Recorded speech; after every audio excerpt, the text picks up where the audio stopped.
Welcome to our daily lectionary readings for Tuesday, July 11th, 2023. We're still looking back on Sunday's scripture readings. So for Tuesday, our psalm reading once again is going to be Psalm 131. For our Old Testament reading, we are staying in Jeremiah, this time chapter 28, verses 10 through 17.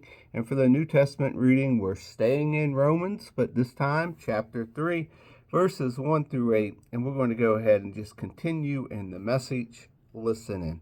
Psalm 131. God, I'm not trying to rule the roost. I don't want to be king of the mountain. I haven't meddled where I have no business or fantasized grandiose plans. I've kept my feet on the ground. I've cultivated a quiet heart, like a baby content in its mother's arm. My soul is my baby content. Wait, Israel, for God. Wait with hope. Hope now. Hope always. Our Old Testament reading comes from Jeremiah 28, verses 10 through 17. At that, Hananiah grabbed the yoke from Jeremiah's shoulder and smashed it. And then he addressed the people. This is God's message. In just this way, I will smash the yoke of the king of Babylon and get him off the neck of the nations. And within 2 years, Jeremiah walked out. Later, sometime after Hananiah had smashed the yoke from off his shoulders, Jeremiah received this message from God. Go back to Hananiah and tell him, this is God's message. You smashed the wooden yoke bars. Now you've got iron yoke bars. This is a message from God of the angel armies, Israel's own God. I've put on iron yoke on all these nations. They're harnessed to Nebuchadnezzar, king of Babylon. They'll do just what he tells them. Why, I'm even putting him in charge of the wild animals.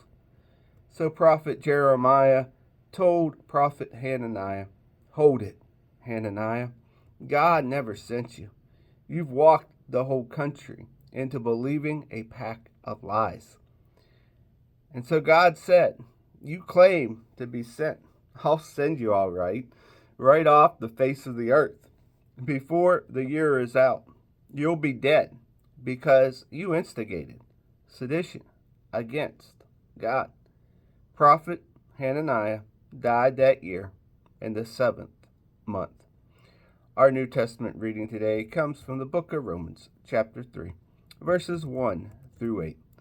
So what difference does it make who's a Jew and who isn't? Who has been trained in God's way and who hasn't? As it turns out, it makes a lot of difference, but not the difference so many have assumed. First, there's the matter of being put in charge, of writing down and caring for God's revelation, these holy scriptures. So what if, in the course of doing that, some of these Jews abandoned their post? God didn't abandon them. Do you think their faithfulness cancels out their faithfulness? Not on your life.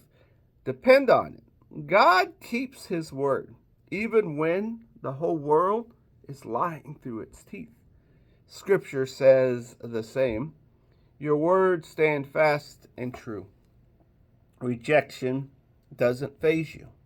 But if our wrongdoing only underlines and confirms God's right doing, shouldn't we be commended for helping out? Since our lies don't even make a dent in his truth, isn't it wrong of God to back us to the wall and hold us to our word? These questions come up. The answers to such questions is no, a most empathetic no.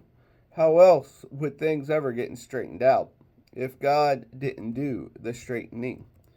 It's simply perverse to say if my lies serve to show off God's truth, all more glorious. Why blame me?